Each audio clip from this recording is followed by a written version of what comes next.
Hi guys! For today's video, mag-Christmas online shopping haul tayo. Dahil nga wala na kaming time ni Daddy magpunta sa mall dahil sobrang busy namin this December talaga. Kaya ayun, every night nag-online shopping na lang ako. Isa ko yung mga pangangailangan namin. Talaga namang nakatipid kami ngayong December. Kasi compare sa mall, ang mahal talaga ng mga bilihin sa mall. And sa mga online shopping, sobrang affordable. Kaya naman gusto kong i-share lahat itong mga nabili ko kasi sobrang sulit ng mga nabili ko, especially yung mga sa kids. So, ayan, mag-start na tayo. Unahin na natin yung shoes ko. So, bumili ako ng white shoes. Ayan. Na-post ko na to sa TikTok and sa Facebook ko. Ang ganda ng quality ng shoes. Sobrang dali niyang iterno kahit saan. Kaya lang guys, huwag kayong mag-expect kasi nung dumating siya, naka-plastic lang siya, wala talaga siyang box. So, dahil super affordable naman niya, ayan, nakaganyan lang siya, naka-plastic lang siya. Kaya, huwag kayong mag-expect ng box, ganun-ganun. Next is yung shoes ng bunso ko.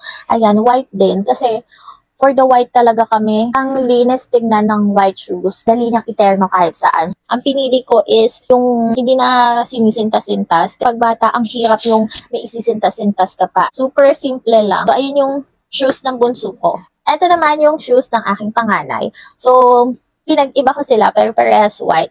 So, ito yung sa panganay ko medyo chunky shoes. Pinag-iba ko sila kasi gusto ko sana yung medyo may height. Yung shoes ni Kuya Jace kasi medyo maliit siya. Hindi siya katangkaran. Kaya naman, ayun, parang medyo nagiging magka-height na sila. So, next naman is ito. Ito na ang suot ko. Dati yung mga binibili ko sa Shopee, yung mga sexy talagang damit. Yung nakalitaw yung mga braso, ganyan. Pero ngayon, hindi na ako makapaglitaw ng braso, guys. Sobrang laki na ng aking braso and tumataba na din talaga ako. Sobrang hirap magpapayat, ewan ko ba, kasi lahat ng pagkain ng mga junakis ko, ako yung kumakain, yung mga tira-tira nila. So, parang hindi ko alam kung paano ako papayat. So, ayan, kasama nitong top. Guys, itong top na to, pwede siya sa extra small to large, to semi-large lang siguro. Kasi, sobrang stretchable niya. Sa likod, garterized siya. Kasama nitong white top is itong pink top. Same lang sila halos. Ang pagkakaiba lang is itong ribbon. So, ito, nire-ribbon. Tapos, ito, plain lang siya. Binigyan nila ako ng freebie. Sobrang cute na tong dress na to. Kaya lang, guys, sobrang, kasya naman siya. Kaya lang, sobrang sikip. And parang hindi ko kaya magsuot ng ganito ngayon dahil sa aking mga bilbil. So, baka pagpayat na lang ako. Tsaka ako magsuot. Pero thank you sa freebie. Na-appreciate ko. So, ito naman is ternong pambahay para dun sa bunso ko. Kasi nauubusan na siya ng pambahay kasi ang bilis niyan lumaki. Kung para kay Jace, parang mas mabilis lumaki yung bunso ko. Ang cute lang. Ayan, black.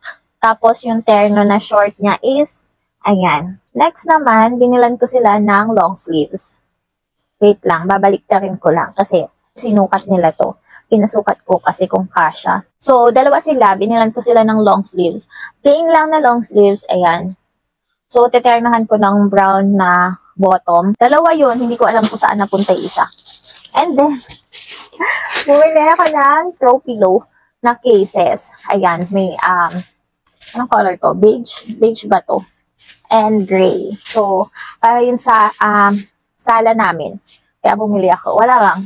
Natripan ko lang. Sabi ko sa inyo, puro white to white na naman. Puro white talaga binili ko. Hindi ko alam kasi, pang ewan ko, nahihilig ako sa white. Tapos dinadamay ko yung buong pamilya ko. Kahit hindi sila mahilig sa white, dinadamay ko sila. So, ayan, binili ko si Daddy na white na polo. Yung siya, yung knitted. Sabi ng asawa ko mukhang uniform lang ng mga empleyado. Next is, may kasama to.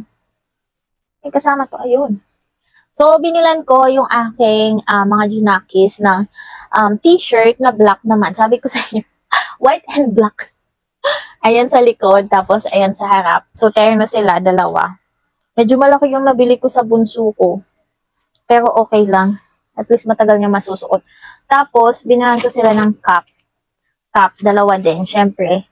Yung mga anak ko, hindi mo pwedeng bilan ng isa lang kasi nag-aagawan sila. Kaya kailangan dalawa lagi. And dapat same color, same lahat. Kasi nag-aagawan sila sa kulay, ganyan. Next. Eto. Ayan, hindi na white. May ibang kulay na. So, binalan ko si Daddy ng color black na cap. Ayan. Kasi, nung isang linggo, parang kailangan nila ng red na damit. Wala na pala siyang magandang red na damit. Ayan, binilan ko siya. Pero hindi red, no? Maroon. Maroon, pero okay lang. Dalawa binili ko. Ito naman, beige yung color niya. Ayan. Next naman is itong boxer. So, bumili ako ng mga boxer shorts para kay Daddy. Bagong taon, bagong underwear. Tapos, bumili ako ng cycling na white kasi para sa mga white na dress, ganyan. Tsaka, bumili na din ako ng high waist na panty kasi nga, yung bilbil ko, girl. Tapos, isang panty. Next, eto, medyo na-disappoint ako dito. Binili ko to para kay Daddy. Ayan, shorts siya. Actually, maganda siya, kaya lang, medyo, na kasi yung color niya eh. Di ba, naman siya, wash yung color niya. Kaya lang yung white na to, yung etong rip na to. Dapat white siya, no? Pero, parang na siya, madumi. Tapos, eto, pants. Bumili na din ako. Actually, first time namin bumili ng shorts, pants para kay Daddy sa Shopee kasi si Daddy medyo maarte sa mga ganon, yung mga sinusuot. Kaya puro sa mall kami bumibili. Pero ngayon, tinry namin kasi sabi ko ang mura. Ang mura talaga kasi di ba kung bibili ka sa mall ng pantalon, nasa 1,000, ganyan or more pa. Pero guys, 200 lang ata to. Yung pants na to, 200 lang. And okay naman siya. Parang mukhang okay naman. Sobrang affordable. Last na to. Nalungkot. So, ito yung din pala. Yung long sleeves naman. Yung sa ko naman to, panganay. Same lang sila, kaya lang magkaibang date ko chinek out. Kasi, nung una, akala ko hindi maganda. So, tinry ko lang muna ng isa. And, naganda naman ako sa quality niya. Ayan, maganda yung tela nung long sleeves. Komportable siya isuot kasi hindi siya ganun kakapal. Hindi siya ganun kanipis. So, bumili ako and ang ganda pagsuot ni Kuya Jace. Kaya naman, bumili talaga ako. And last, etong shoe organizer. So, ginawan ko na to ng video, kaya naman, tingnan nyo na lang doon. Pero, ayan, ganyan siya.